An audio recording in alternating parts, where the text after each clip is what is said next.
इतवार 28 जून 2026 को क्रिकेट की दुनिया में 4 बड़ी घटनाएं हुई। पहली, बीच test match, English cricket team के कप्तान बेन स्टोक्स ने अंतर्राष्ट्रीय क्रिकेट से रिटायरमेंट ले लिया, फिर विकेट भी लिया फौरन।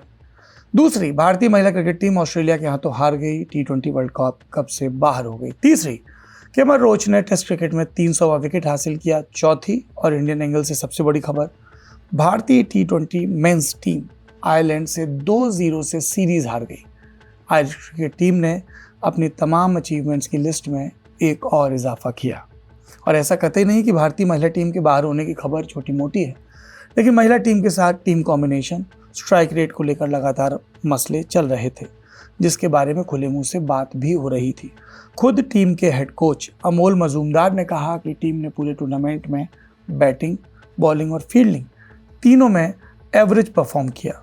ऑस्ट्रेलिया के खिलाफ भारतीय टीम ने बोर्ड पर जो टोटल टांगा, उसमें 15-20 रन कम लग रहे थे और बॉलिंग में तो इस टीम के पास बहुत ही कम तजुर्बा था। वहीं पुरुष टीम विश्व कप जीतने के बाद लगभग अपने विनिंग कॉम्बिनेशन के साथ पहली सीरीज खेल रही थी और इस नंबर 1 रैंकिंग वाली टीम का वाइट वॉश जिस तरह से आयरलैंड की टीम ने किया, रैंकिंग के मामले में जो टीम 11वें नंबर पर आती है उसने। देवियों और सज्जनों, एक शोले फिल्म का अपवाद छोड़ दें तो हर सिक्के के 2 पहलू होते हैं। हम भारत और आयरलैंड की बात कर रहे हैं। इंडिया के नज़रिए से देखा जाए तो बड़ा अपसेट है और आयरलैंड के लिए बहुत बड़ी उपलब्धि है। टीम लगातार बेहतर हो रही है, पर हम चीचा लेदर क्यों करवा रहे हैं अपनी, इसको लेकर बातें हो रही हैं। 3 बातें ज़्यादा सुनाई दे रही हैं। पहली, IPL की फ्लैट पिच, जहां हर दूसरे दिन 230-240 का स्कोर बन रहा था, यदा-कदा चेज भी हो रहा था। ऐसी पिच, ऐसी प्लेइंग कंडीशंस को दोषी करार दिया गया। दूसरी बात, हेड कोच गौतम गंभीर को फायरिंग लाइन में खड़ा किया गया, पर ऐसा लंबे वक्त से हो रहा है, आंकड़े भी गवाही दे रहे हैं। तीसरी बात, वैभव सूर्यवंशी को क्यों नहीं खिलाया? क्या उनको खिलाते तो नतीजा कुछ और होता? सबसे पहले कुछ विद्वानों की राय सुनते हैं। सबसे पहले कार्टूनिस्ट सतीश आचार्य बोले, मरे हुए विकेट पर खेलने, गेंदबाजों के डर के बिना उनकी बॉलिंग को पीटने और IPL के सिकंदर बनने का ये नतीजा है। फिर हम ठीक ठाक पिच पर जाकर ढेर हो जाते हैं। हर्षा भोगले ने कहा, आयरलैंड के खिलाफ हुए 2 गेम आंख खोलने वाले थे। हमें मालूम चलता है कि 250 रनों के गेम वाले बेस्ट खिलाड़ी भी ठीक ठाक विकेट मिलने पर 40 में एडजस्ट नहीं कर पाते। इसीलिए बीच बीच में 160-170 वाले मैच होते रहने चाहिए, बल्लेबाजों को चुनौती मिलती रहना चाहिए। एक और क्रिकेटर हैं रविचंद्रन अश्विन। पहला मैच हारने के बाद यूट्यूब चैनल पर उन्होंने एक सटीक टिप्पणी की। कहा कि देखिए, हमने विकेट कंडीशंस के बारे में बात की, IPL में हम लोग हमेशा फ्लैट विकेट्स पर खेलते हैं। तो मैं ये सवाल उठाना चाहता हूँ कि IPL एक इकोनॉमिक मॉडल है, उसके चलते हमें बैटिंग के लिए अच्छे विकेट्स मिलते हैं, ये बात सही है, पर अंतर्राष्ट्रीय क्रिकेट में मामला अलग हो जाता है, तो बैलेंस हिल रहा है। आपको अडेप्ट करना पड़ेगा। T20 प्लेयर्स के लिए अडेप्ट करना ईजी नहीं होता है, क्योंकि IPL की ज़रूरत अलग है और अंतर्राष्ट्रीय क्रिकेट की अलग। एक और राइटर है क्रिकेट इन्फो के सीनियर सिद्धार्थ मोंगा। भारत की हार के बाद अपने आर्टिकल में लिखा कि आयरलैंड में हुए 2 मैच इस बात का सबूत है कि घंटों तक रेंज हिटिंग करके और शारीरिक क्षमताओं को बढ़ाकर खिलाड़ियों ने छक्के मारने के कौशल को तो विकसित कर लिया, पर बात यह है कि इस खेल में अभी भी प्लेइंग कंडीशंस एक अहम किरदार निभाती हैं। भारत की इस अप्रत्याशित हार पर हमने अपने इन हाउस विद्वानों से भी बात की। खेल पत्रकार, इंडियन एक्सप्रेस के deputy associate editor Devendra Pandey की बात सुनते हैं। नहीं, काफी निराशाजनक प्रदर्शन रहा है भारतीय टीम का, क्योंकि हम वर्ल्ड चैंपियन रहे हैं। हाल ही में वर्ल्ड कप टाइटल जीता अहमदाबाद में और हमारा विनिंग स्ट्रीक रहा है।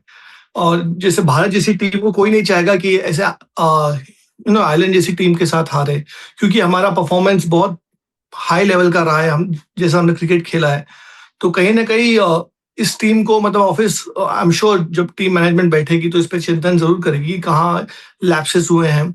और मुझे लगता है कहीं ना कहीं टीम को में नए खिलाड़ी भी ट्राई किए गए, प्रिंस यादव हो गए या शेरगे हो गए करके। तो कहीं ना कहीं टीम एक अपॉर्चुनिटी दे थी यंग चेहरों को देखने के लिए कैसा कर सकते हैं, पर कहीं ना कहीं आयरलैंड जैसी टीम से हारना कहीं ना कहीं तो ये बहुत ही निराशाजनक जरूर है टीम के लिए। अब बात गौतम गंभीर की। पूर्व इंडियन क्रिकेटर, कमेंटेटर और रविंद्र जडेजा के शायद सबसे अच्छे दोस्त संजय मांजरेकर ने लिखा, ऑलराउंडर्स की बातें पहले भी होती थी, लेकिन गौतम गंभीर के बाद कुछ ज़्यादा बढ़ गई, जबकि इंडियन टीम को एक प्योर मिडिल ऑर्डर बल्लेबाज की तुरंत से भी ज़्यादा ज़रूरत है। गंभीर को लेकर एक लंबी चौड़ी लिस्ट भी चल रही है, बताया गया कि उनके कोच रहते हुए भारतीय क्रिकेट के साथ कौन कौन सी अनचाही घटनाएं हुई। 2024 में न्यूजीलैंड और 2025 में साउथ अफ्रीका से भारत की ज़मीन पर हुए वाइट वॉश का जिक्र है। एक कैलेंडर ईयर 2024 में एक भी ओडीआई न जीत पाने की बात भी है। लिस्ट लंबी है, आप खुद देखिए और बताइए कितनी दुरुस्त है। सुडो ईआर नाम के एक हैंडल ने लिखा कि गंभीर के बारे में सबसे बड़ी बात उनकी कोचिंग नहीं बल्कि अड़ियल रवैया है। ऐसा लगता है कि वो सभी फैसले हर किसी को गलत साबित करने के लिए लेते हैं। गंभीर पर सबसे ज़्यादा मज़े वैसे लिए हैं आइसलैंड क्रिकेट ने। इनके हैंडल ने लिखा कि हम कंफर्म करते हैं कि हमारे कोचिंग स्टाफ में गौतम गंभीर को शामिल नहीं करना चाहते हैं। ये भी कि हम जानते हैं गंभीर के पास टैलेंट है। आखिर इतने बड़े खिलाड़ियों के साथ ऐसे नतीजे देना कोई छोटी बात नहीं है।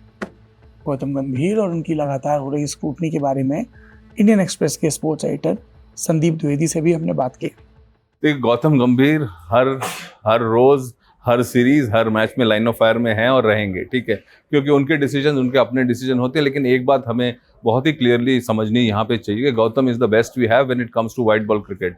मतलब उन्होंने एज अ प्लेयर इंडिया को भी, उन्होंने एशिया कप हो गया या आईसीसी इवेंट्स हो गया, उन्होंने जिताया है।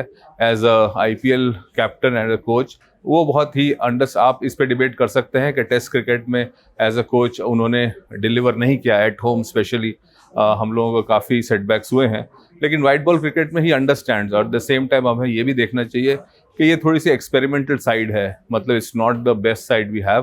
तो अभी से मतलब अभी इंग्लैंड के सामने हमें 5 मैचेस और खेलने हैं, तो we can wait because that will be a real match. मतलब अभी भी मैं यही अपने आप को रिपीट करूंगा, Ireland was more of a practice session before the big matches start, and उन लोग को हमको इसी तरह से देखना चाहिए। इस रिजल्ट के ऊपर गौतम गंभीर को तो जज करना बहुत ही मुश्किल होगा। मे बी यू कैन जज द प्लेयर्स या बैटिंग या bowling, but as a coach इसमें कोई इंटेंस स्ट्रैटेजी उनकी फेलियर रहा ऐसे भी मैं नहीं कहूँगा। इस सीरीज में आपको एक्सपेरिमेंट करना पड़ेगा, आपको प्लेयर्स को ट्राई आउट करना पड़ेगा। हर टीम हर बार सारे प्लेयरों के साथ नहीं खेल सकती, पीपल विल बी रेस्टेड। यही हुआ है इस सीरीज में भी। अब बात वैभव सूर्यवंशी की। दूसरे मैच में मिली हार के बाद भारतीय पुरुष क्रिकेट टीम के असिस्टेंट कोच रायन टेन टुस्काटे ने कहा कि वैभव को हर किसी की तरह एक प्रोसेस से गुजरना होगा, इंतजार करना होगा। लगभग यही बात अश्विन ने भी पहले मैच के बाद पत्रकार विमल कुमार से बातचीत में कही थी। उन्होंने कहा था कि लोगों को ये समझना चाहिए कि वैभव को टीम के साथ बैठने में, मैदान में खिलाड़ियों को पानी पिलाने में, टीम एनवायरनमेंट में रहने से भी बहुत कुछ सीखने को मिलेगा। उन्होंने जोर देकर कहा लोगों को वैभव के बारे में पेशेंस रखना चाहिए। उधर पूर्व भारतीय क्रिकेटर मोहम्मद कैफ ने ट्विटर पर राय रखी। रोहित शर्मा को चैंपियंस ट्रॉफी जीतने के बाद और सूर्या को T20 वर्ल्ड कप जीतने के बाद भविष्य को देखते हुए कप्तानी से हटाए जाने की बात याद दिलाई। और फिर कैफ बोले, अगर बात फ्यूचर की ही है, फैसले उसी हिसाब से लिए जा रहे हैं, तो 15 साल के लड़के से बड़ा भविष्य लेकर कौन आ रहा है? तो क्या हम भविष्य में वैभव सूर्यवंशी को टीम इंडिया में खेलते हुए देखेंगे? बहस चल रही है। हमने भी इन हाउस एक्सपर्ट से इसके बारे में सवाल पूछा। देखिए, ये in the time Vaibhav run मार रहे हैं, सबको लगा कि हमें अगला बड़ा प्लेयर मिल गया है और इंडियन टीम, बीसीसीआई सबने उनको एक्सपेक्ट किया है। पर अगर आप क्रिकेटिंग नजरिए से देखें तो अगर आप संजू सैमसन के शू में है या अभिषेक शर्मा के शू में है, उन पे ज्यादा हाश नहीं हो जाएगा कि वैभव को आप सीधा लेके आ रहे हैं और एक 15 कल को मान के चलिए अगर वैभव खेल लेते हैं, जो दुनिया चाहती है इस समय कि वैभव खेले, मैं भी चाहूंगा खेले। अगर वैभव परफॉर्म कर लेते हैं, 2 मैच में 250 मार लेते हैं, 100 मार लेते हैं, फिर आप आगे क्या करोगे? आपके सामने एक ऐसी परिस्थिति आएगी जहां एक लड़के ने आपको वर्ल्ड कप जिताया है, संजू सैमसन, जिसने 2 बड़े नॉक खेले नॉकआउट्स में, या अभिषेक शर्मा के साथ, या तो हम रीजगल कर सकते हैं, हम शायद तिलक वर्मा को ना खिला पर तिलक वर्मा वाइस कैप्टन है, तो अब जगह बनेगी कहां पे? और ये इंडियन टीम की खासियत या एक स्टाइल शीट ऐसी थी, वो ऑलराउंडर पे ज्यादा विश्वास करते हैं। इनको ज्यादा ऑलराउंडर चाहे वॉशिंगटन सुंदर हो, शिवम दुबे हो, शेरगे हो, जो एक्स्ट्रा यूटिलिटी लेके आ सकते हैं, उनको तवज्जो दे रहे हैं। देखिए, वैभव सूर्यवंशी, अब हर बार हम लोग के पास एक प्लेयर आ गया है, तो अब हम हार के बाद ये कहेंगे कि अगर वैभव होता तो हम लोग जीत जाते। तो थोड़ा उसमें भी हमें वेट करना पड़ेगा, थोड़ा कॉशन लेना पड़ेगा। मतलब अगर आप देखें तो हम लोग बात कर रहे हैं संजू सैमसन और अभिषेक शर्मा के बारे में। ये दोनों वर्ल्ड कप विनर हैं, प्लीज़ ये ध्यान रखिए। अभी कुछ ही दिन पहले हम लोग इन लोगों को सेलिब्रेट कर रहे थे। संजू सैमसन जिन्होंने लास्ट 3 मैच में ऑलमोस्ट सिंगल हैंडेडली इंडिया को ग्रेट स्टार्ट दिया, अभिषेक ने इतना वर्ल्ड कप का फाइनल निकाला है। अब सडनली आपके एक इंडिया के फोल्ड में एक 15-year-old आ गया है और आप चाहते हैं कि हम उनको हटा के इसको ले लें टीम में, ये इतना सिंपल नहीं होता क्रिकेट में। और रॉन्ग सिग्नल भी है, लाइक इवन फॉर संजू और फॉर अभिषेक, टीम मैनेजमेंट से भी, कि आपने आते ही एक नए लड़के को ले लिया और आपके ट्राइड एंड टेस्टेड लोगों को बाहर हटा दिया। टाइम लगेगा। और आप इसको भी देखिए, अगर सपोज वैभव खेल लेता अगेंस्ट आयरलैंड, रन बड़े मार देता, फिर ये डिबेट होता कि अच्छा अब तो इसको इंग्लैंड में खिलाना ही पड़ेगा। तो ये सारी चीज़ें, फिर ये इस तरह का प्रेशर डाला जाता है टीम मैनेजमेंट पे कि अब तो संजू को बाहर ही रखो। तो उनको टाइम आएगा। इंग्लैंड सीरीज में भी मेरे ख्याल से एट स्टार्ट तो नहीं, अभी वापस आई एम श्योर इंडिया अभिषेक और संजू के साथ ही जाएगा। एक आध मैच के बाद वैभव को चांस मिलेगा। आखिरी में हमारी बात, जो कि कुछ नहीं है, सारे विद्वानों ने कह ही दिया। क्रिकेट के बारे में हिंदुस्तान में हर किसी की राय होती है, हम आपको अपनी राय से मुक्त रखते हैं। शुक्रिया।